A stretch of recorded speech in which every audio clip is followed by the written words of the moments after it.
born in the wrong generation. Welcome back with me, Storm Huntley. Mine still starts on a Friday. I'm joined now by podcaster Gemma Forte and lawyer Nick Freeman, and here is what we're going to be discussing.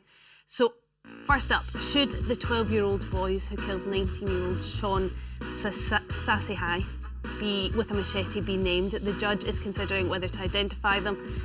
With a crime this serious, should we know who they are? Then, should we nationalise water and energy companies as well as the railways? That's what the Green Party have said that they would do if they got into power.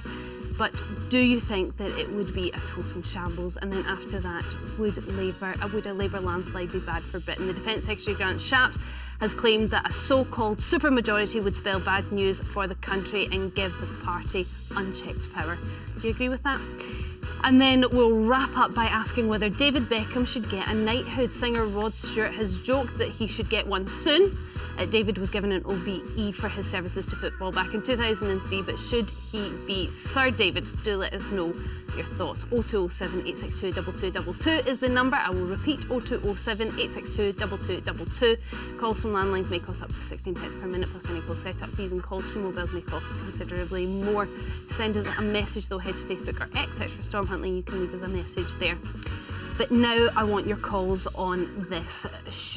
We want to know whether the 12-year-old boys who committed murder with a machete, whether they should be named. 0207 862 2222 is the number to give us a ring, and we'll speak to you in a moment. The two boys killed 19-year-old Sean Sasehai in a machete attack in November. Now, the court was told that Sean was utterly defenceless. The killers haven't been named for legal reasons. Children in the court system in England generally cannot be identified if they are under 18. But there are some cases when they are. So James Bulger's killers, John Venables and Robert Thompson, are the most infamous example. They were just 10 when they murdered 2-year-old James. So should the same thing happen in this case? What do you think, Gemma?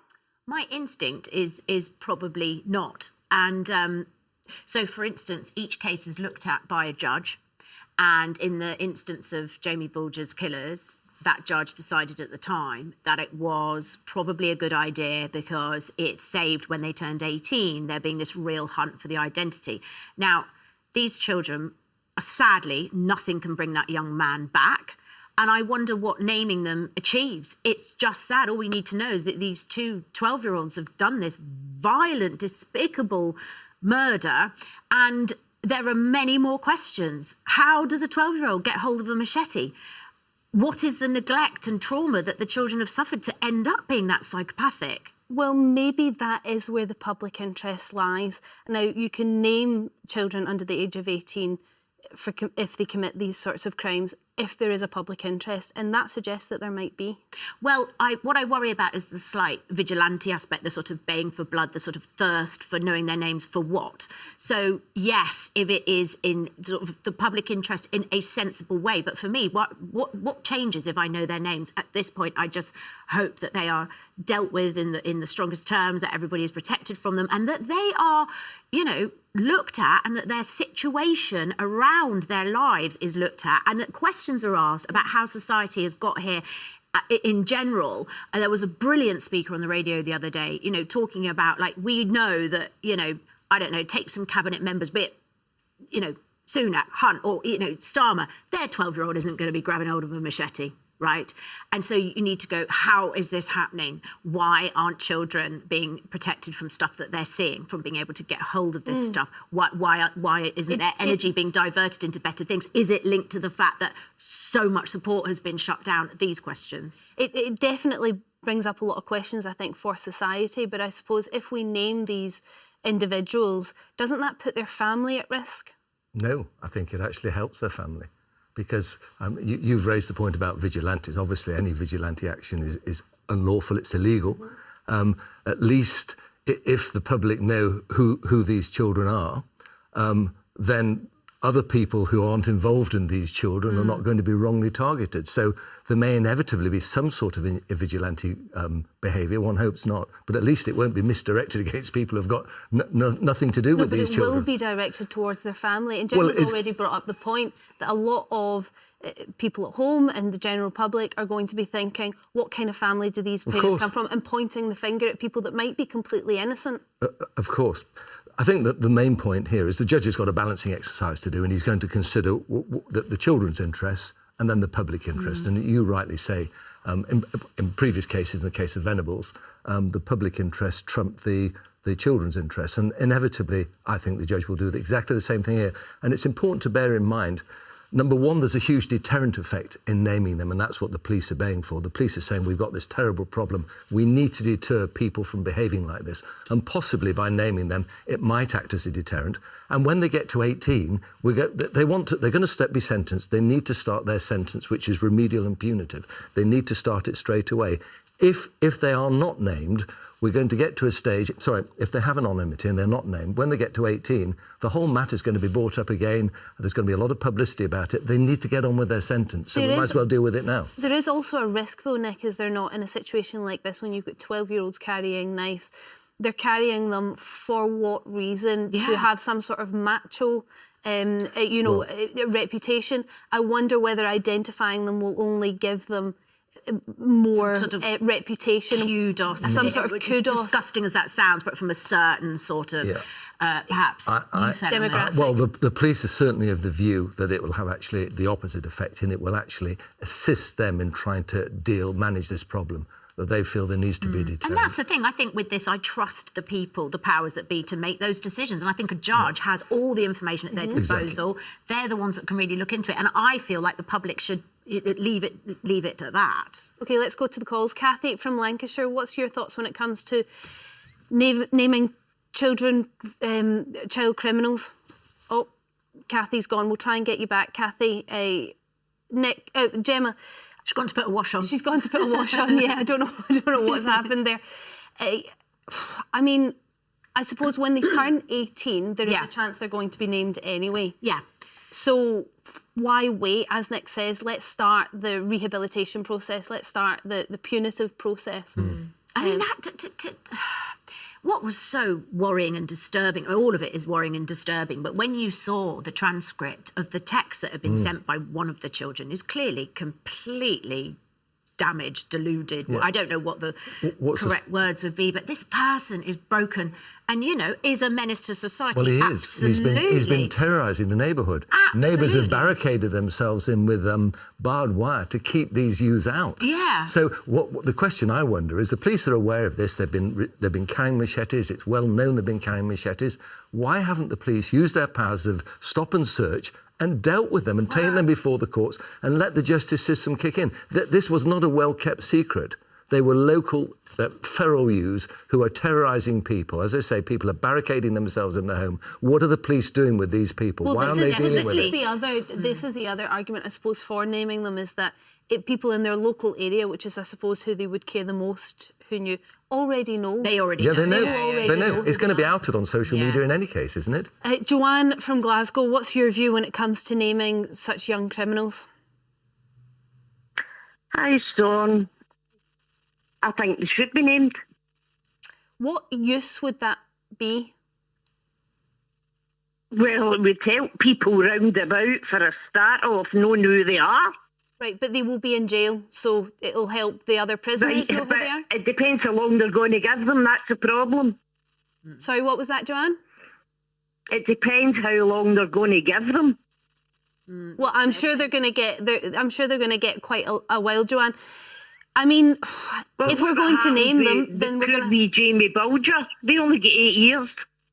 They'll only be released when they don't pose a threat to society anymore. Now, we don't know how long. Well, John Venables is still in and out of jail, and we know that because it's been publicised in the paper. Well, he's been in and out several times, hasn't he? On that point, Joanne, we actually have to give him new identities every time he sort of comes in, and it's very expensive to give people new identities. If we never name these people, maybe we could save ourselves some taxpayers' money in that way. I understand that, but I think it also highlights... They're running about with machetes. What are the parents doing? Well, that's something... Well, I didn't know at the time. I didn't know it was just mentioned there on the television that there are thugs running about the neighbourhood. Yeah, well, I mean, Parents then. I don't know anything about these two individuals. I know nothing about them. What I can assume is that if this is not the first time that they were carrying a machete, no. I can't imagine the first time they carry a machete is the first time that they use it. And if you consider the nature of it, I mean, they kicked him, they punched him, and it was a 16-inch. It came out nearly the other side. Savage. This is the most horrendous type of offence. Yeah, there's an argument to say that kid is never going to be rehabilitated if you're that broken to do that at whatever age, and then you're going straight into a facility. I feel like you're coming round to the thought that they should be named. No, I still think it lies with the judge, and if he thinks it is better for X, Y, and Z, then I think that we just go with that and we trust the powers that be. I don't have a thirst to know their names. If you live in the area, I think you probably already know them. And I don't get what... I mean... People are going to name them on social media in any event. It's a bit of an academic... The whole point is when the judges tackle these problems, they are aware that people know their identity, and whilst it might be contempt of court when an order's made, that there are ways of hinting at who it is, so that we're going to know at some stage. And as you rightly say, we're going to have huge costs involved. Hundreds of thousands of pounds of taxpayers' money is going to be expended on these boys now, which is, I know, a separate argument, but they probably will be granted new identities, because if they're not... They're going to probably be subject to vigilante action, aren't they? Joanne, thank you very much for your call. Kathy from Lancashire, I think we've got you back. Kathy, what's your thoughts when it comes to naming children? Morning, Dom. These aren't children. If they're going around with machetes, they're not children. They're acting like vigilantes. And without a shadow of a doubt, these should be named. And we need to bring back Borstal. I've been saying this for ages. I know somebody who went to Borstal. He got taken on by a company, ended up with his own company and did extremely well. We need to bring Borstal back and name and shame these kids and the family. And like you just said, their names are going to come out eventually anyway, because people will know who they are. I mean, social media now makes it very difficult to keep these things in place. Gemma, you wanted to say something? I just think, I tell you, one of the biggest issues the next government, whoever it might be, has got coming down the track is our prison situation. There's about 200 places left in the UK. Yeah, no, it's struggling. It's broken. It's tough on crime is a joke. Well, they haven't built enough prisons. No, they haven't. And they're now moving Category A prisoners to Category C. And it's pathetic. But it's a separate argument. So we've got a huge problem there. But the point is, this question, should they be named or not? I think you're coming around to the situation that probably it's in the public interest to name them. If they are, I kind of don't care. I just want them to make the right decision at that level. I don't think I'm equipped to do it, and I don't particularly have a... You are. Thanks. You've got a view. I can put a wig. You've got a view. Just to make it clear, the judges hasn't got wigs. 12-year-old boys will not be going to an adult prison. They'll be going to a juvenile prison. And they shouldn't go to an adult prison. Which is different, and I don't know how many spaces they have left in them, to be honest. But the question is more on whether we should name them.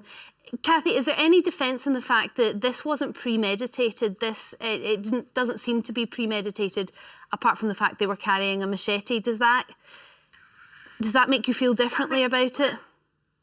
That makes it worse that it wasn't premeditated. They're feral. These kids are feral. They've had a fascination with machetes and knives.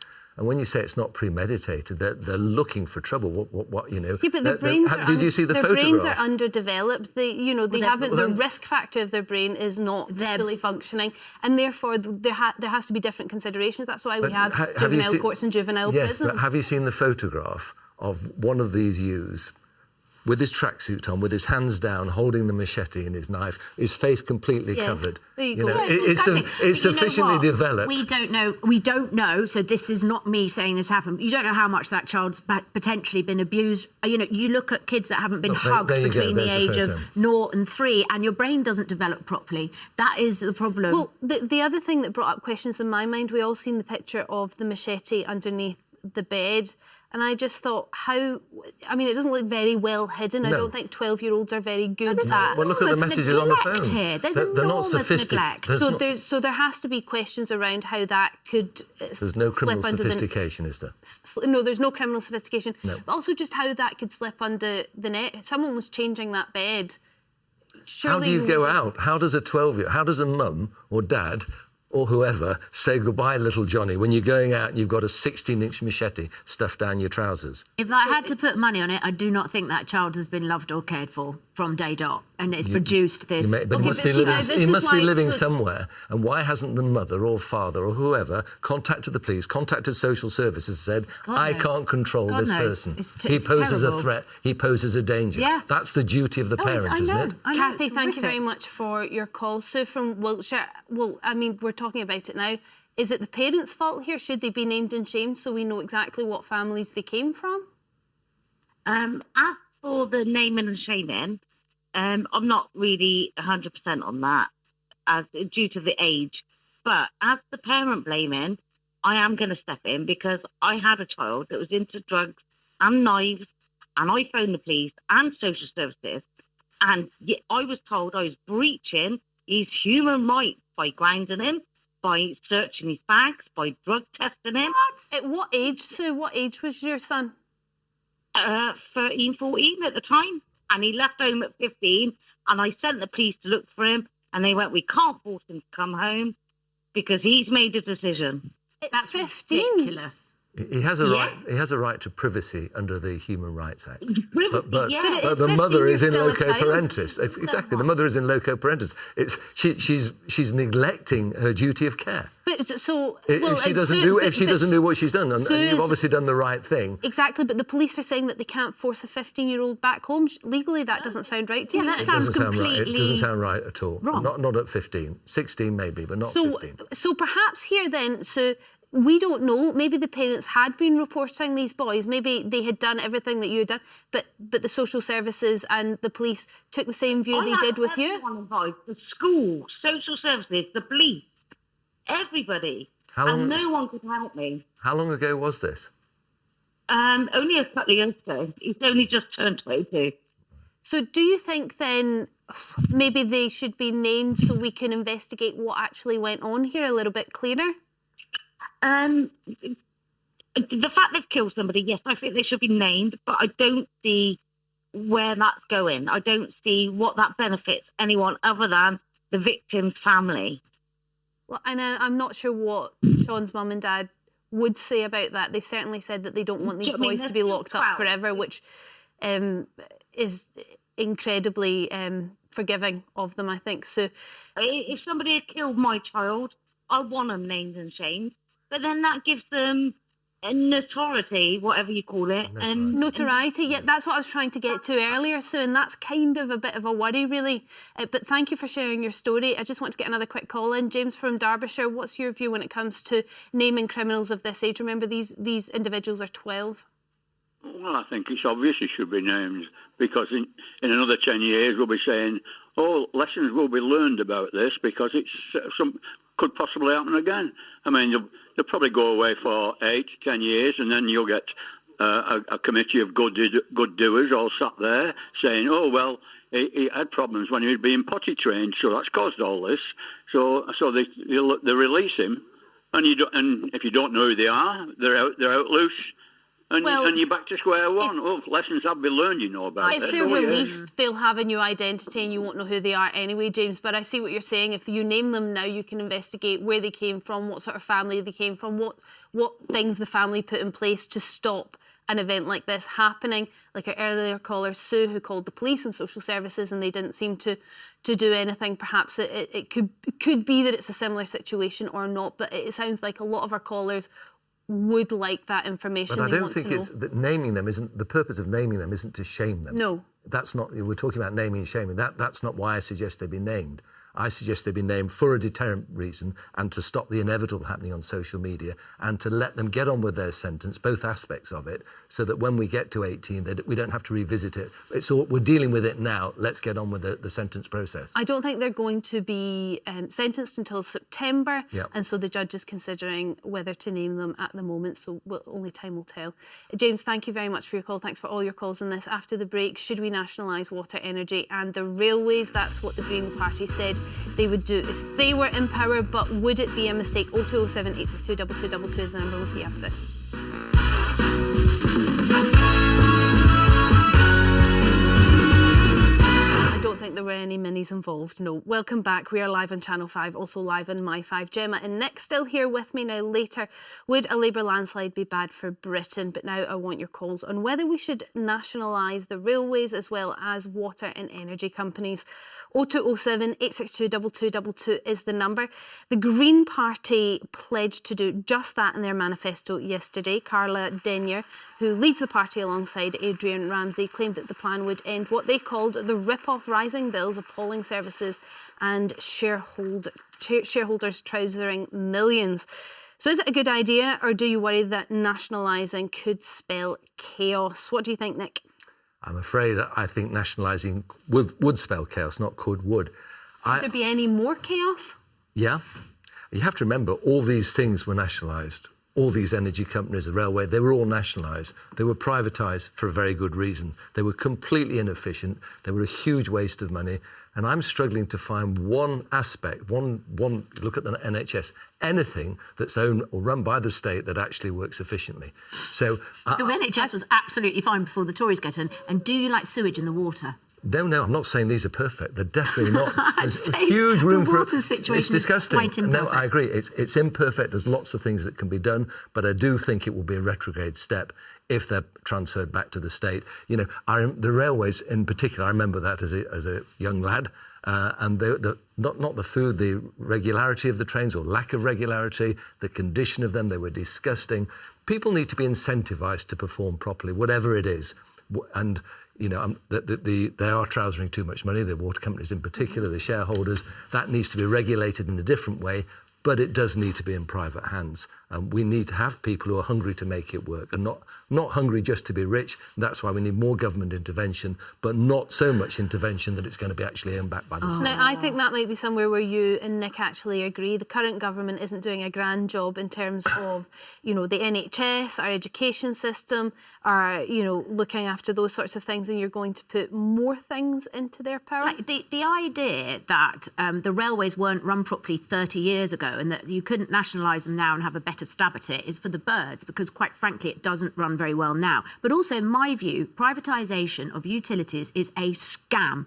It is literally set up so that you are transferring wealth from struggling households and workers into the pockets of shareholders. And I don't believe that individuals should be profiting out of things that should just be running well for us. And the fact that if you are a shareholder at Thames Water, for every hour of sewage that is pumped into our water, you're earning 230 quid.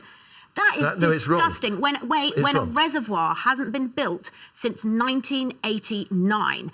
Privatisation has seen the increase of billionaires, people getting £1 million bonuses for what? And the fact also that every time we are creating in this country, you need to think about the transfer of wealth. I'm not saying particularly, but we have got more billionaires than we ever had, more multi-millionaires. And why is that? It is privatisation partly is to blame. And every time you pay your water bill, 28% of it is to pay for their debt. Who are you thinking of who's a billionaire? Okay, runs a private company. So that's the only thing that you can pick out. No, I can pick out. No, I'm just asking you. I'm just sort of talking about so you're society talking generally. In general, yes, and about how we've got a record level. So that's probably not connected. Correct. All right. The alternative.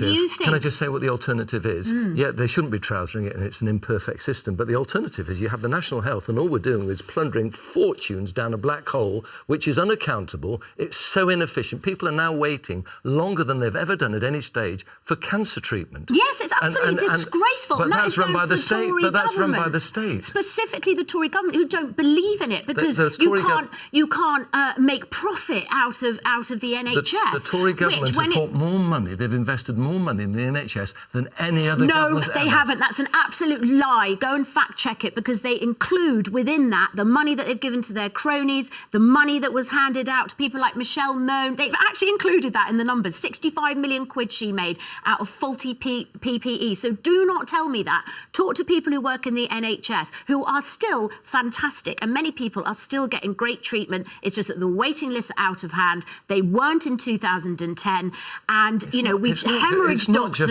It's not just the waiting list. You've got no doctors. You've got doctors on strike all the time. You've got consultants on strike. You've got a lack of equipment. You've got appalling wait. The system is broken. The idea that you could go private and solve that. No, the point I'm making is you're just piling loads loads of money into a bottomless pit. So either it goes to the shareholders or it goes down a big black hole. It isn't so that's the choice. Health should be a very big part of public spending. And as everybody keeps saying, you know, we've got a large population. And so therefore you've got a bigger working population. So we can afford to have a well-funded NHS if it is put into the NHS and not trousered. And the fact that they're paying private nurses to come in because they've got such a shortage of nurses and doctors, and they're being paid like 4 times the amount. This is a state system. Stop you here only because Okay. we're getting caught in the NHS conversation here, and we want to talk about the nationalisation of energy, railway and water companies.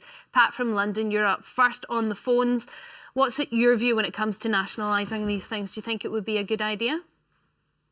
Good morning, and I like your tartan this morning. Good morning to all the panel. I agree with Gemma.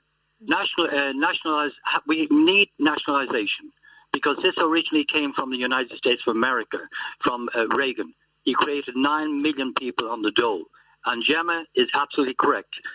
In regard to these boardrooms, in regard to these private companies, their first priority when they sit around a boardroom is making money for their shareholders, not to provide service. And Gemma is absolutely correct. We need to get back to nationalisation to provide services for the public. And that is what... Pat, the other criticism that people have about privatising something like, let's say, our waterways is oftentimes the shareholders and investors are overseas. And there's a theory that actually, if you're living in another country, why on earth do you care if there's sewage That's why spewing into the rivers? We need government regulation. The system as it exists isn't right. So what would you do? You'd keep it private, but you would make sure all investors are British, and you would make sure that there was a cap on how much that they could make out of being an investor in the company. That doesn't strike me that there'll be a huge amount of investment. There'd have to be a percentage of the profit invested in the system. You know, they're looking at... There's no regulation that says you need to reinvest 30-40% of your turnover back into the system. That's why we've got the problem with sewage. You're right. At the moment, they're taking the money, putting it down their trousers, and the stuff's going into the sea and to our waters, which is terrible. So I'm not saying our system is right, but I still maintain that it works better than it would if it was nationalised. Jacob from Gwynedd, what's your view when it comes to nationalising any of them, the railways, waterways, energy companies? Yeah, I think they should be nationalised, because the privatisation... I'll tell you what I feel is wrong with this country. As something that's very rarely... I know it's not really mentioned on your show. It's sort of brushed under the carpet if the word comes up. There's a disease in this country. It's called libertarianism. Privatisation has been bankrolled by this libertarianism. I'll take, for example, the water companies. In my view, the shareholders should have their assets seized for the mess that is it. They are just taking all the profit. I mean, the dentistry, that used to be public. Everything that is public has collapsed. The dentistry has collapsed. The water, we've got the problems with the water. Jacob, you're confusing me slightly here, because you're going from privatised companies to public companies. So you're saying that everything that's nationalised is collapsing, and we need to... I'm saying the opposite. Everything that was nationalised, I can hear an echo, but there's no telly because I'm in my laboratory. Okay. Keep going. You're doing well. There's everything that was public has been privatised, has collapsed. That's what I meant. Like the water industry, for one thing. And it just what happens is, and rail.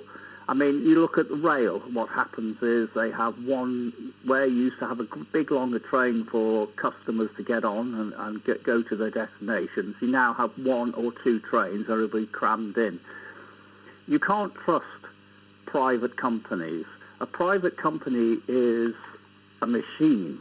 It's a human machine. It's a bit like putting a brick on your accelerator in the car and expecting it to go down the road safely. You can't trust a private company. It has to be scrutinised by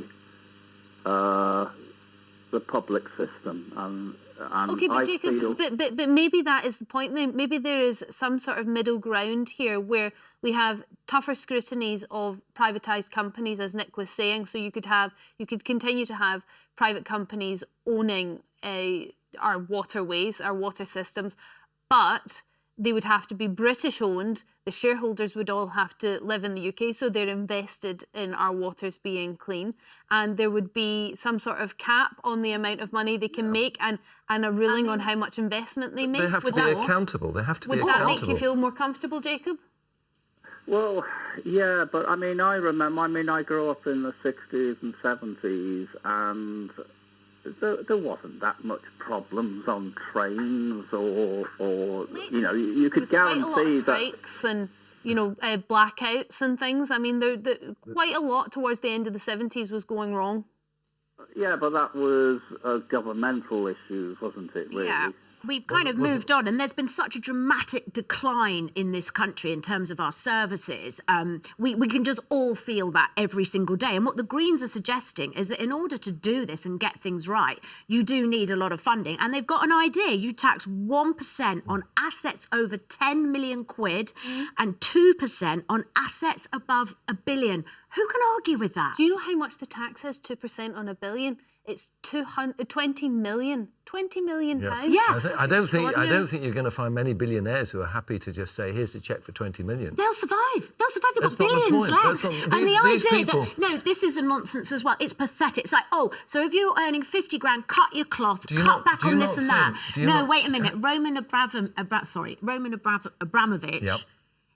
When he got sanctioned, he stayed. He didn't go because his assets are here. Sure. They can't pick But up their assets. do you know how move much them. they already contribute in tax? We're paying the highest tax for the last 70 years. And the rich are paying far more. There's a tiny percentage of people who are propping this country They're up. absolutely we're getting not. distracted They're on the tax not. as well. Sunak pays Jacob, similar percentage on all of his assets. Thank you very as a much for your nurse. call. I've just got a minute to get another call in. Jane from Kent, what do you think? Nationalisation or no? Absolutely not. Why? There should be more accountability for the companies. The watchdogs should have more teeth, and the profits to the shareholders should be going down so that the money can be reinvested and used properly. Okay, so you're kind of going down what Nick's route of thinking, that actually we're not too far away from it. We just need more rules on these companies. Yeah, absolutely. I mean, the watchdogs need more teeth. I mean, I actually work for a company, an American law firm, that helped do the privatisation of the electricity companies. You look at the amount of power outages that go on now with the storms Jane, and things like that. I'm going to have to wrap you up here. I'm running out of time. I'm so sorry. I thought that was going to be a quick story. Thank you very much for your call, though, and your point. Thank you for all your calls. We're going to move on. After the break, would a Labour landslide be bad for Britain? That's what the Defence Secretary Grant Shapps has said. Do you agree with them? 0207 862 2222 is the number. We'll see you after this.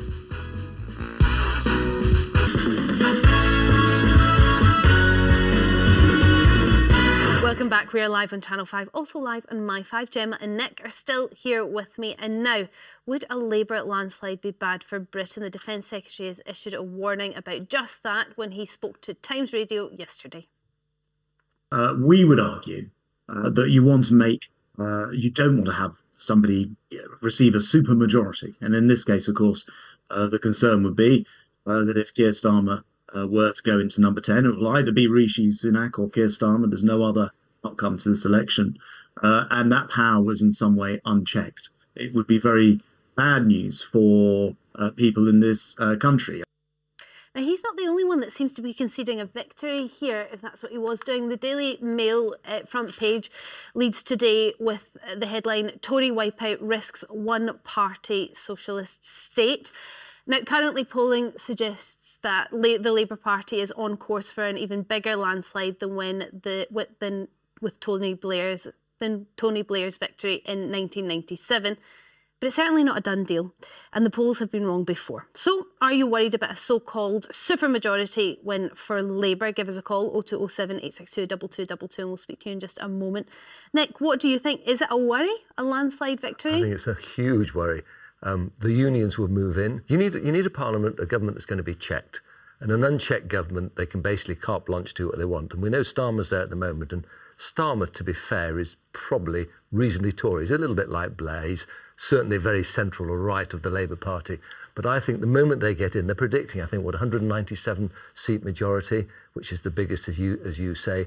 They will do exactly what they want. I don't think he will last. I think he'll be pushed out, and we're going to have policies of tax and spend.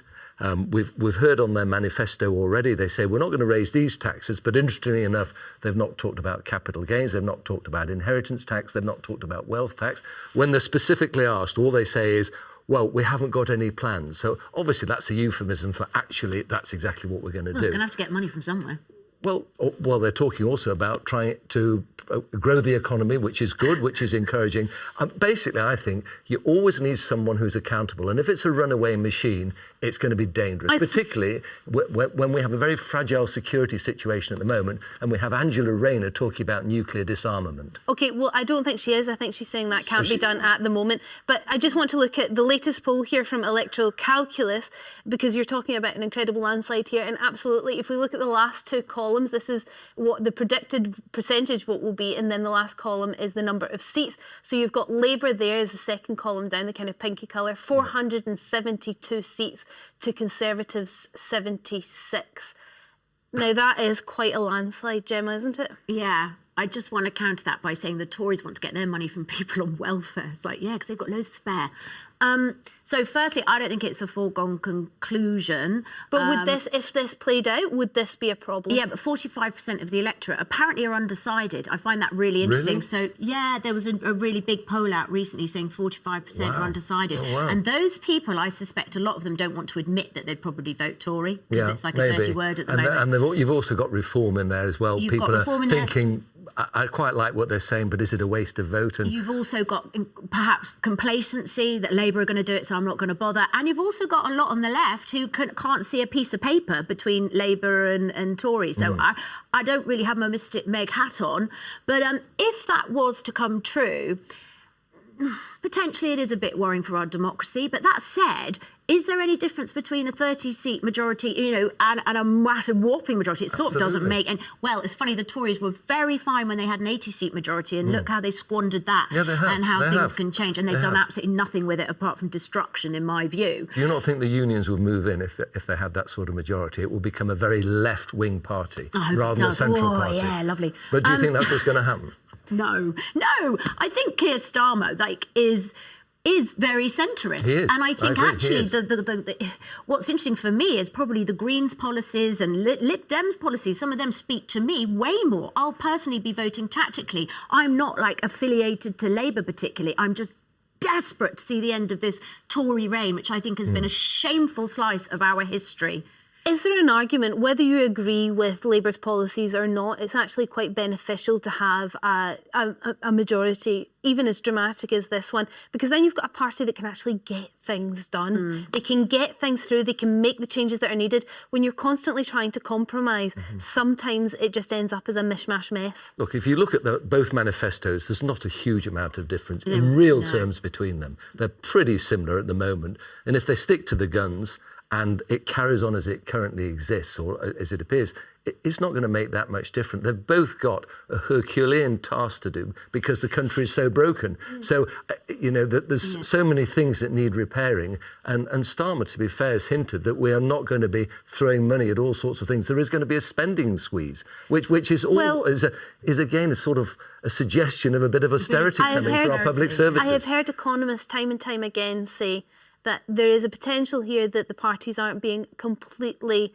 open and transparent. And when I say parties, I do mean the two main parties, Conservatives and Labour, aren't being completely open about tax increases and spending cuts. One will have to happen, or both will have to happen. And so when Keir Starmer says there's not going to be any surprises in tax, do you believe him, Gemma? Look, I do think, to be fair to Labour, they haven't probably had full sight of the state of the Treasury just yet. Well, they know what it is. They know it's horrendous. Yeah, they know it's horrendous. Yeah. The scale of bad as they can imagine. As bad as they can imagine. Exactly. So he can come clean and tell us what he's going to do. But actually, the one thing I do appreciate is perhaps not over-promising, which I do believe he's doing quite well. And what he said this morning, I'm not going to say I can do that. I tell you what they won't be. I don't believe in my heart that they will be giving out contracts to their mates, making bets on this, doing Partygate, that kind of behaviour. I feel like we'll have a more responsible government, whatever that looks like. Is it ideal? No. But you know what as well? This country, you had a very progressive left option and it didn't get in. And we are, I believe, a country that kind of is sort of quite middle ground, quite centrist, and so that's what they've done to hoover up disillusioned Conservatives. According to the polls, that's working. So do you not think that the manifesto should become legally binding? Yes. And then we've got certainty about, actually, you say you're going to do it, that's it. Well, then we'd have 40 new hospitals, we'd have social care. Because we want it's quite certainty. a difficult thing to do when you don't have, as Gemma says, the full knowledge of everything that's going on and all of the finances. Well, maybe they should have disclosure. Maybe they should have sight of the books. Okay. And because at the end of the day, they're serving the electorate, and we're putting them in power. Yeah. And we're all concerned with what is the best for the country. This is a game. It's like a kitchen salesman. I'm not trying to be rude. We need to know how we move this country forward. So they should have disclosure. Let's see, there's the accounts. Now tell us what you're going to do. Well, in making it legally binding, I'm sure lots of people would really vote for that idea and think that's a brilliant idea. But life changes. You don't know what's coming down the track. We've had COVID and we've got the Ukraine war. When the Conservatives came into power, they had absolutely no idea we were going to be hit by a pandemic, and that just what that would have thrown any calculations out the window. Look how much money Sunak gave away. Yeah, true. Billions. Yeah, apart from to sole traders.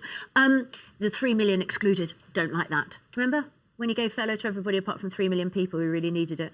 Well, look, nothing's perfect, but he gave away billions to keep people going, didn't he? Yeah, but so did every country. It's like, not to this extent. OK, Patrick from Glasgow, are you worried about a Labour landslide? I'm more worried about the Tories getting into power because I think they'll cause more poverty in the country if they get in. Again? Yeah. Do you think there's a chance, Patrick? Yes, there might be a chance. Well, the Daily Mail's not convinced that there's a chance. Don't rely on that. And also Grant Shapps doesn't sound very convinced either, does he? He doesn't look convinced either, does he?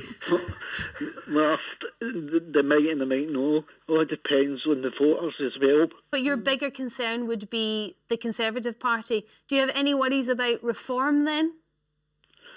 Maybe a wee bit. What's your major concern there? But they might do the same things as the Tories. Well, they may. So where do you think that Keir Starmer will do well then? I don't know, really. I couldn't say for sure until they get in. Right. OK, thank you, Patrick. Keir Starmer has been launching the Labour manifesto this morning and was asked about being ahead in the polls. And here's what he had to say about it. Should we prepare for a one-party socialist state, as the Tories say? And is that a good thing? Look, Chris, let's reject the cynicism of the Tory campaign. All they want to do in a general election is to suppress the vote. I know that not a single vote has been cast in this election. Polls don't predict the future, and every single vote has to be earned. And we will earn it with our plan for growth, our plan for creation of wealth in the future. So that is our plan. And yes, I do want a mandate to be able to put this plan into action. I do want people to vote Labour to give us the mandate that we need. There you go. That was him speaking today. I think he's still speaking, actually, about the manifesto, his manifesto. Jeremy from London, would you be worried about a Labour landslide? Oh, yes. Why? Because I think the last time I voted, the last time in '97, as I said, Tony Blair, and look what he's done afterwards as well. The reason I say that is I think Labour are good at putting things like the national health together. So was Tony Blair back a bit stronger, but financially to run a country in those issues, no. So it'd be. Yeah, no, it'd be too dangerous. I'm a little bit confused as to what you're saying. So you're saying that the Labour Party are very good at putting the NHS back together, which is something that we need at the moment. They were. When it comes to public things, I think they're good at. But isn't that what we need? Yes, but if we vote them in, then their other half of the real part of the life, and when you get into power, it doesn't seem to stand up.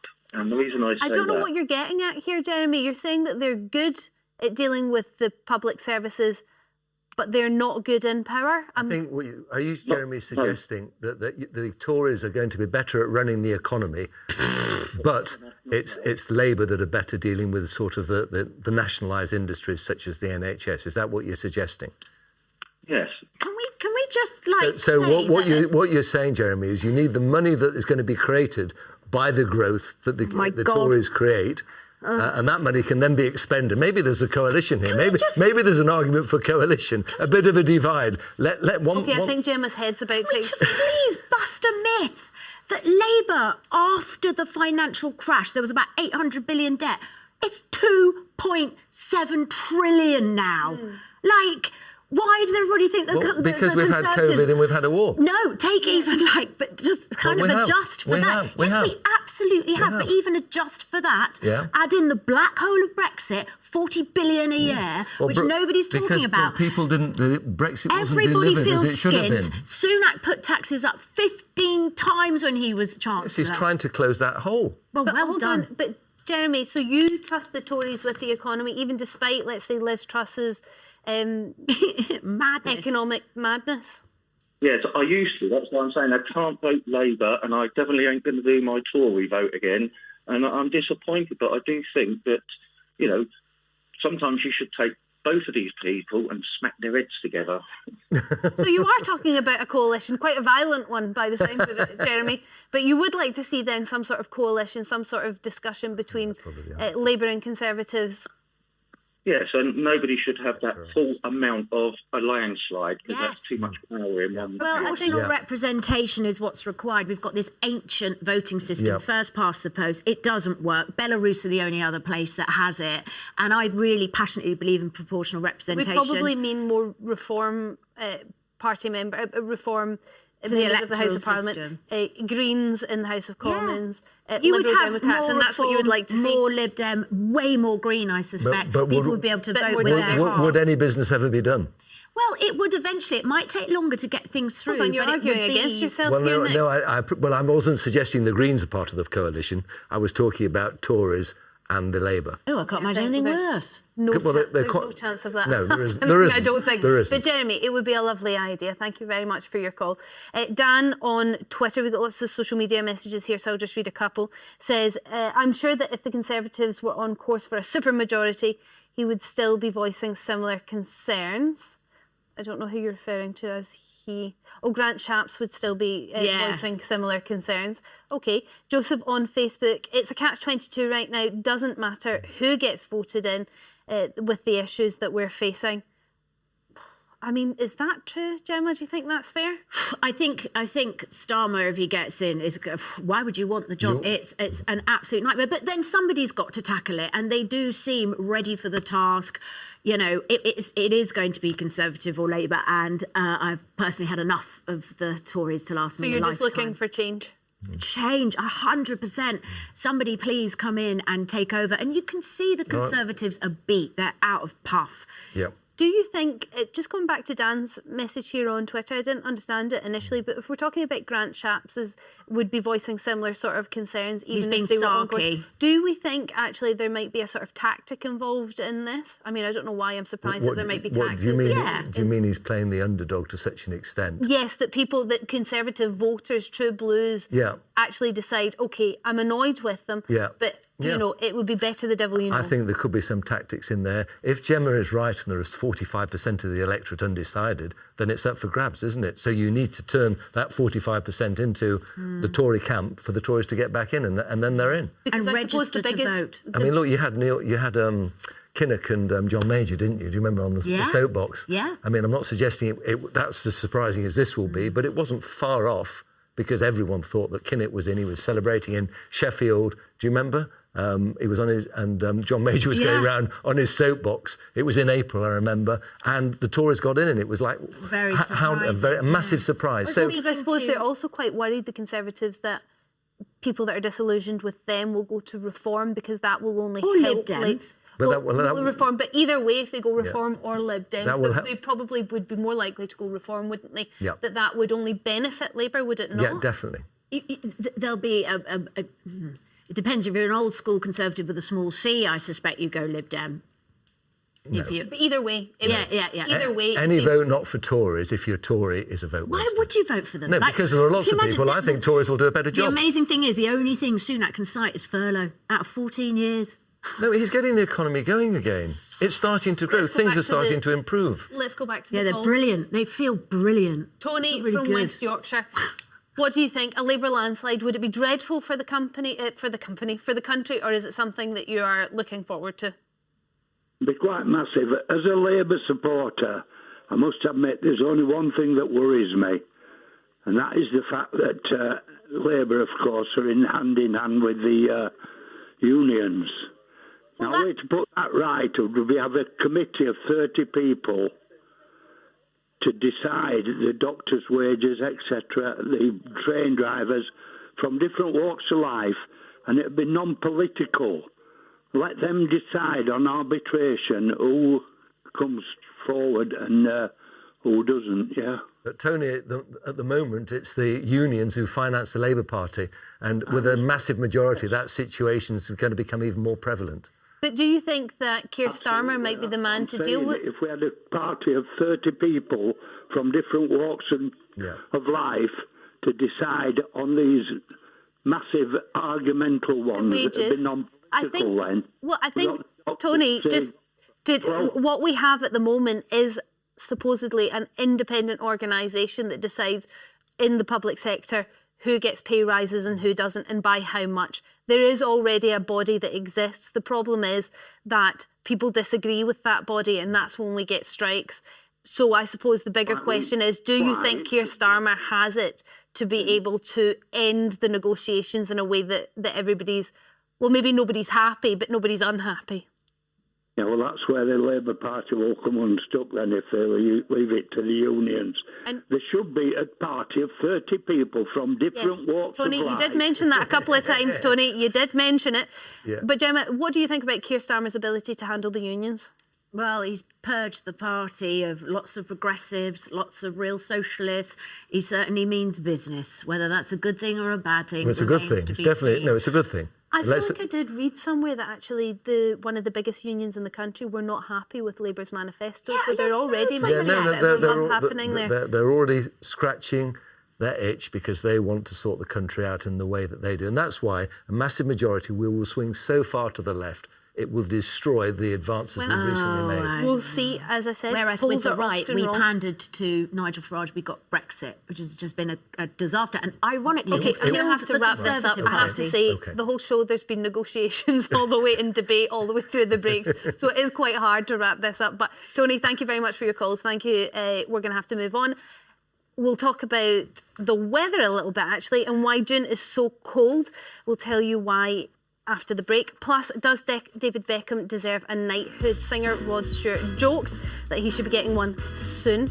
But do you think he deserves a Sir David? 0207 862 2222 is the number. We'll see you after this.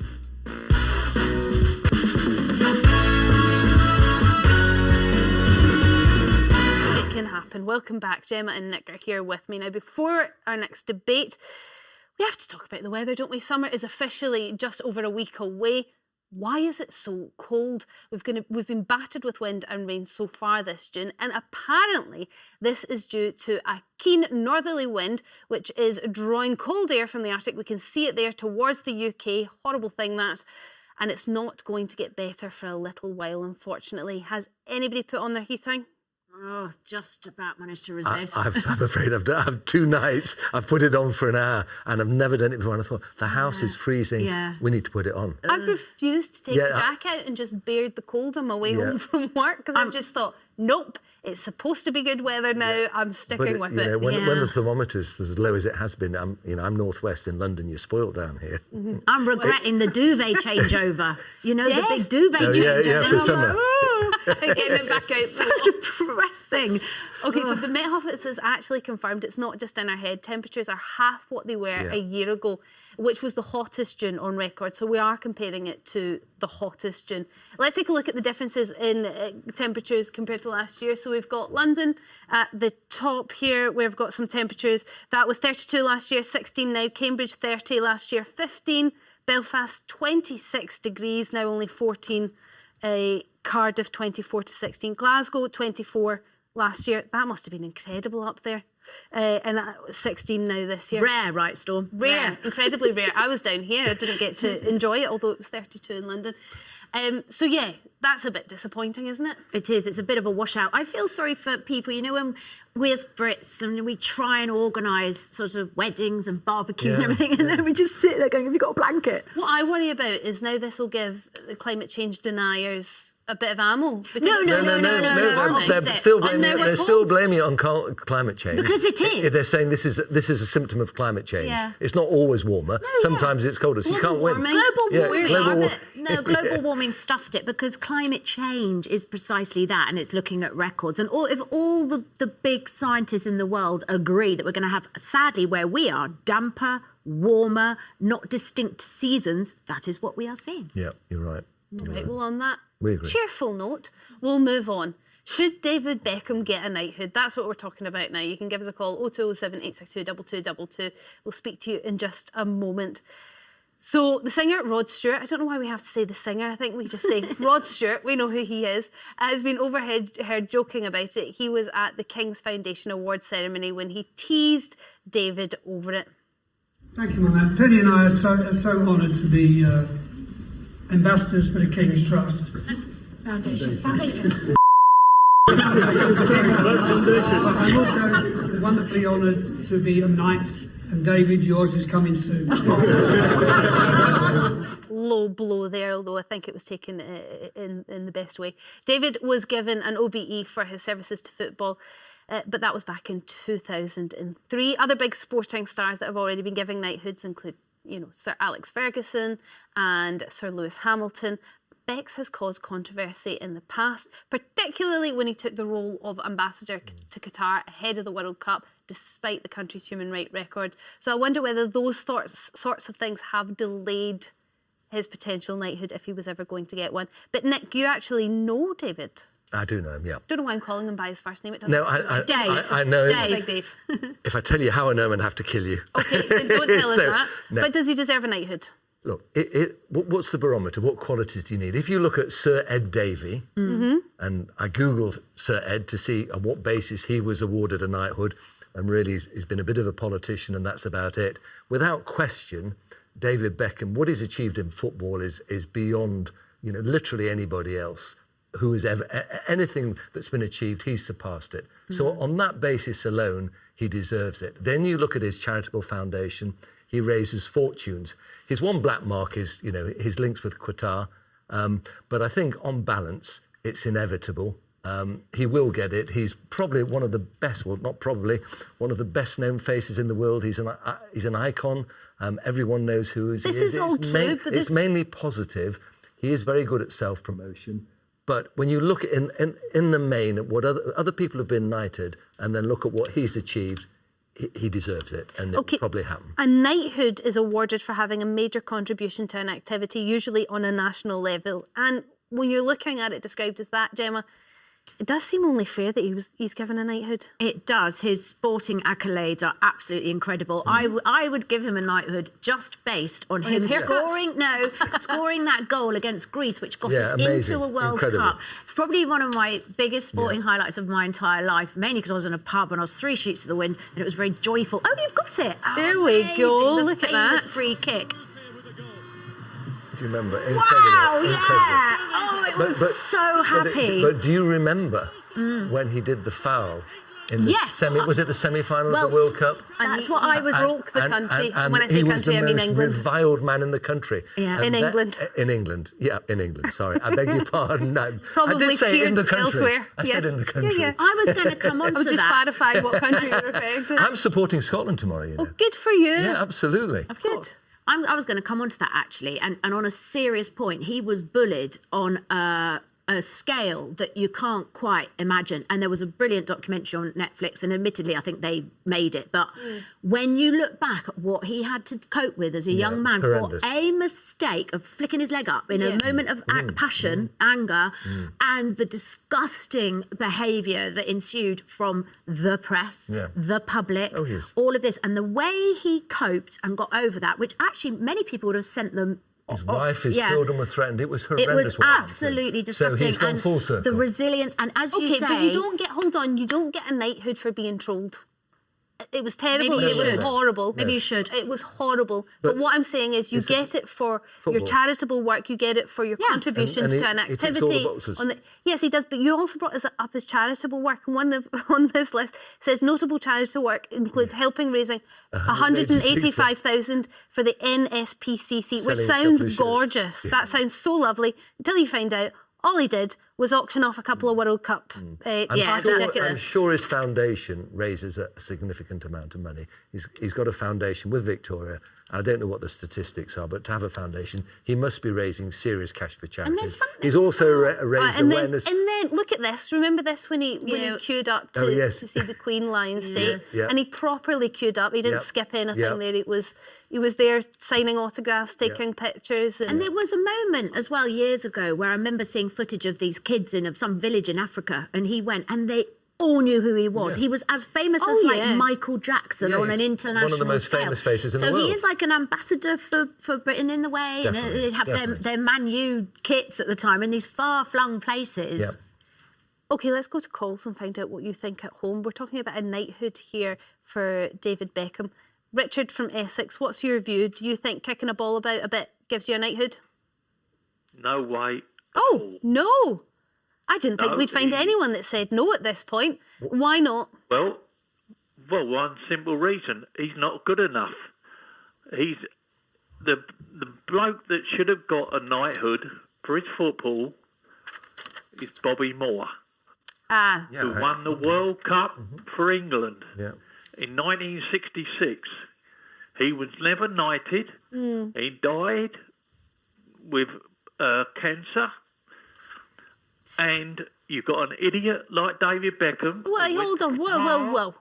Richard, just because one person was missed off a list, and perhaps you're right, absolutely should have got a knighthood, doesn't mean that somebody else shouldn't. I mean, David Beckham's won 19 major trophies. He has had an incredible footballing career. He inspired so many young boys, even if it's not to play football, to change their hair. That itself should give him a knighthood, should it not? Did he not start the tattoo industry? And yes, I mean, think what he did for the tattoo industry. We're being facetious here, but just on footballing alone, he has been incredibly successful, has he not? Well, he's won a few medals. 19 major trophies. He's won. Yeah, Richard, he's won 6 Premier Leagues, the FA Cup twice, the FA Cup Charity Shield twice. His record is incredible.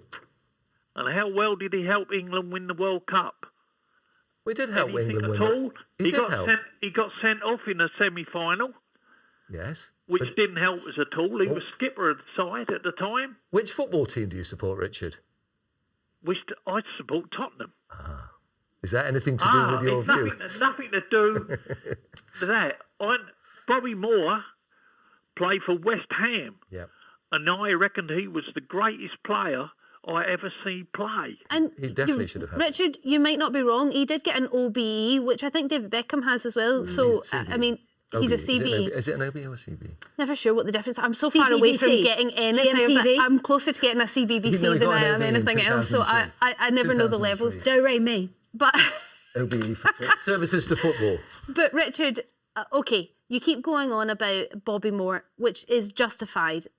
Perhaps he was missed and shouldn't have been. Whataboutery. But it is kind of whataboutery. Why, just because we missed one person, should we miss another person? Well, I'm waiting for him to do something. He went to Qatar for millions and millions of pounds. Yeah, that bit's well dodged. And thank you very much. He went out there for 10 minutes. Oh, yeah, great, love it. Come back. Did England win anything out there? Well, is that David Beckham's fault? But Richard, I'm getting the feeling that he was promoting it all. He wasn't on the pitch, Richard. I get the feeling that you just don't like David Beckham, which is completely within your rights. I mean, he used to live just up the road from us. Did he? Was he a good neighbour? Yeah.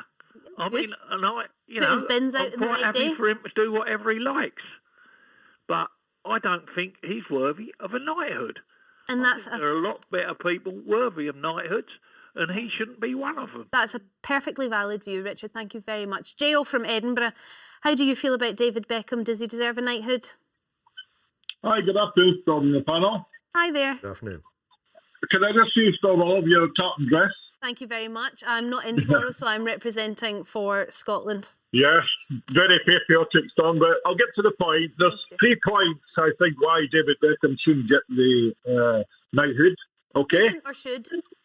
Yeah, first one is, I don't think he's been on this long enough, to be honest with you. Okay. Right? Okay, to justify that.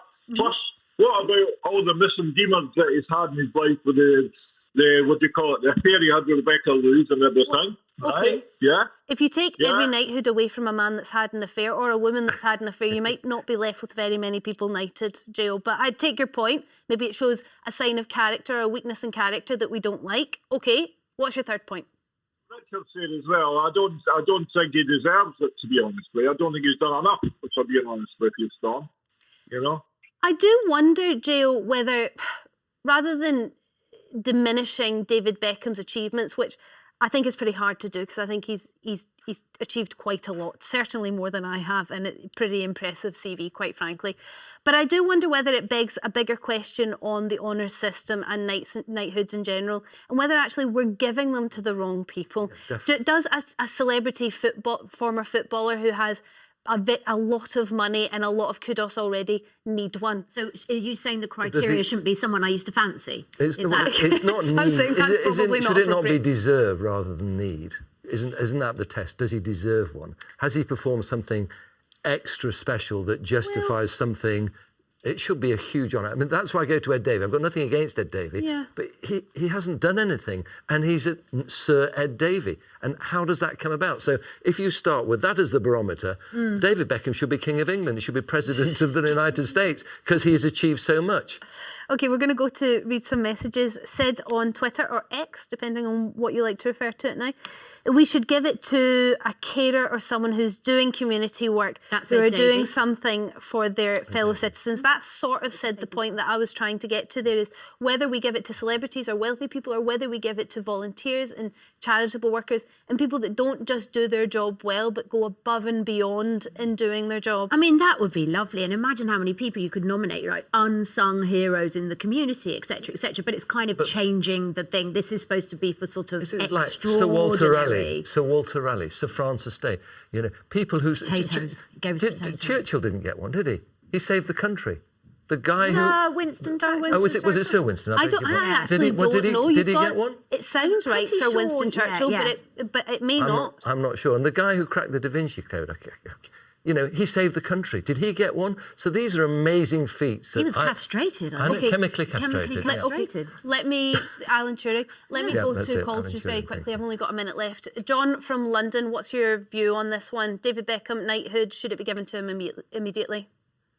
No, not because he hasn't been a brilliant ambassador for this country, both as a player and someone who is able to do so much, but it's just the whole system of granting knighthoods is just so out of date. Oh, okay. There has to be a better way of rewarding people. Well, that is an interesting way to end the debate. One word answer here: scrap the whole honour system, Gemma. Just stick with Pride of Britain. Reform. It needs reforming. Reforming, stick to Pride of Britain. Thank you. Thanks, John. Thanks, Gemma and Nick, for being such a wonderful panel. Thanks for all your calls. Jeremy will be back here at 9:15 tomorrow morning. I'm going to be... Oh, I won't be back, actually. I'll be back on Monday. So have a lovely weekend and enjoy tomorrow night's game. Support Scotland.